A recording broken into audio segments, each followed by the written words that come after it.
फार डोक्याचा ना भुगा करून टाकला या माणसानं. काय करावं तेच कळत नाहीये. अरे सासूबाईंबरोबर तिथं जेवायला बसायची काय गरज होती? जे रावदादांना आवडत नाही ना तेच करतो हा माणूस. बरं विषय संपला होता, सगळे गपचूप निघाले होते. नेमकं तेव्हाच यांचं ना मातृप्रेम वगैरे जागा झालंय. नाही तर काय. अरे तू त्या म्हातारी बरोबर जेवलास, पण बादवी तुला सांगते तुमची भाकर काढून घेतली या माणसानी. अरे कळतंय का तुला? आयुष्यभराचा डाएट घडवणार आता हा माणूस आम्हाला. बापरे, ते रावदादा आता आमचं काय करतील कुणाच ठाऊक. अरे अरे अरे अरे अरे अरे अरे काय करतील आता? ते असं काय करतील की यांच्या कायमचं लक्षात राहील. अरे घायाळ झालेल्या वाघाच्या जखमीवर मीठ फेकून मारले या माणसाने. आज कित्येक वर्षांनी आईच्या तोंडाला छान चव आली असेल. नक्कीच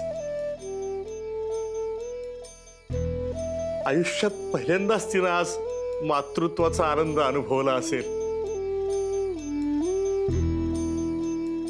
आईला पोटच्या मुलानं आनंद देणं हा जर गुन्हा असेल, चूक असेल, तर मला मिळेल ती शिक्षा भोगायला मी तयार आहे. भाऊ काका, तुम्हाला मोठ्या मालकांनी बोलवलंय. या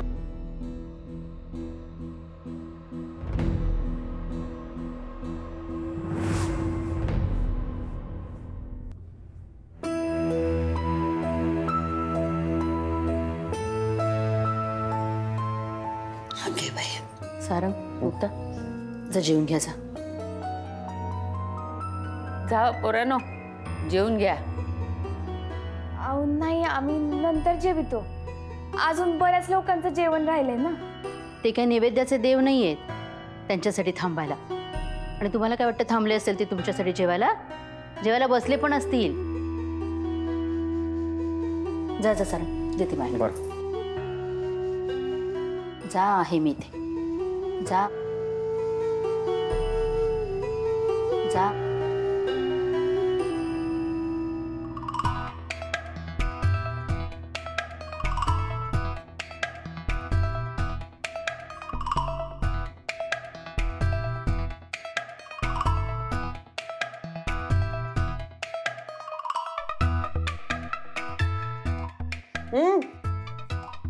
विचार कसला करता एवढा? भाऊ जेवला आणि तुम्ही उपाशी झोपलेलं मला नाही आवडणार.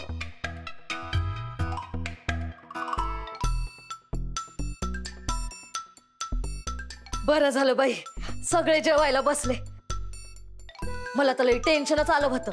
म्हणजे एवढं सगळं केलेलं अन्न फुकट जातं की काय? तर काय आता फक्त मोठं मालक जेवायचं बाकी आहे.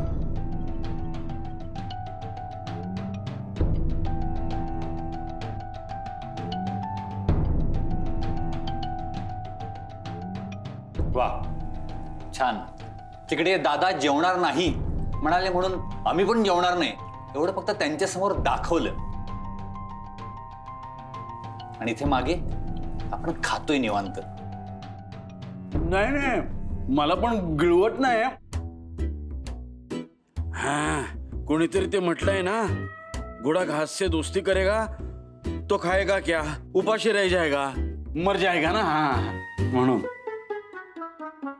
मला ना डाएट साठी खावंच लागतं. काय आहे, डाएटचा सगळ्यात महत्वाचा नियम असतो की आहार केलाच पाहिजे आणि पौष्टिक आहार केला पाहिजे.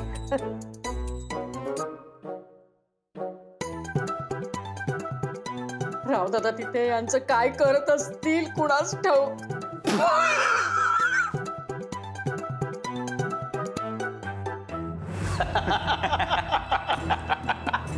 युवराज, शेवटचे फक्त 2 दिवस. आजपर्यंत लोकांनी नुसतेच फटाके फुटताना बघितले असतील, पण आता फटाक्यांसोबत मुक्ताला बघणार आहेत ते. बुम बुम. सगळा खेळ खलास. मामा, त्या मुक्ताला इहलोकात पोहोचवण्यासाठी यमराजाचे 2 दूत तिथं खाली तयारी करतायत हे तिला माहिती नसेल. हे तिच्यासाठीचा फटाका बनवायला सांगितलंयस ना? मामा, फिकर नॉट. सगळं एकदम तयार आहे तरी सुद्धा एकदा खात्री करून घेतो. हा नाही कसं आहे माहितीये का की अरे शुभ कार्यात निष्काळजीपणा नको ना. खरंय. हा, आणि आपला तर नकोच नको. फोन लाव फोन लाव. हा, लाव. फार उडायला लागलायस. एकदम बळ आलं कुठून? काय घरदार प्रॉपर्टी सगळं म्हातारीच्या नावावर आहे हे कळल्यानंतर अचानक बळ आलं काय? पंख फुटले. आता हे फुटलेले पंख तुझे तू छाटतोस का मी छाटू?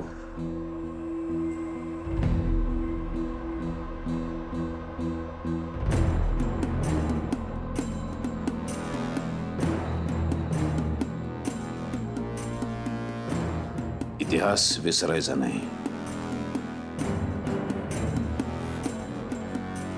आपला इतिहास काय सांगतो?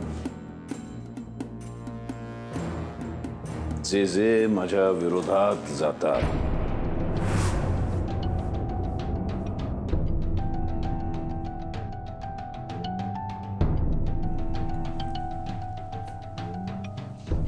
त्यांचे काय हाल करतो मी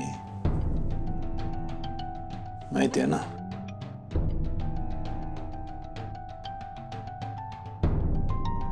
तेव्हा इतिहास विसरायचा नाही.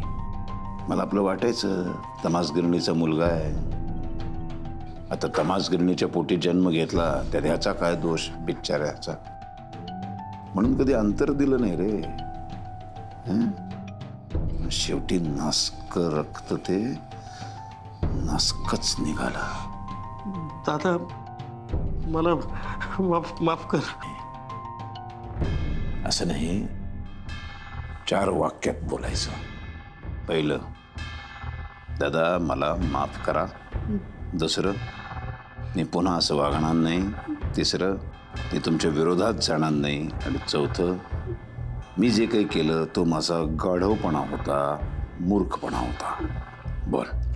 पहिला, दादा मला माफ करा. माफ करा. मी पुन्हा असं वागणार नाही. मी पुन्हा असं वागणार नाही. मी तुमच्या विरोधात जाणार नाही. तुमच्या ते विरोधात जाणार नाही. मी जे काही केलं मी जे काही केलं तो माझा मूर्खपणा होता. तो माझा मूर्खपणा होता. गाढवपणा होता. ही वाक्य बोलताना अशी जीभ अशी कशी आतमध्ये वळते उलटी, अशी पटकन कशी नाही बोलली जात वाक्य. तू मगाशी बोललास की नाही, आईच्या बरोबर जेवायला मी तयार आहे. कसं बोललास? बोलून दाखव एकदा. मी आई बरोबर. तेव्हा नाही जीभ वळली रे तुझी. तेव्हा नाही जीभ वळली तुझी.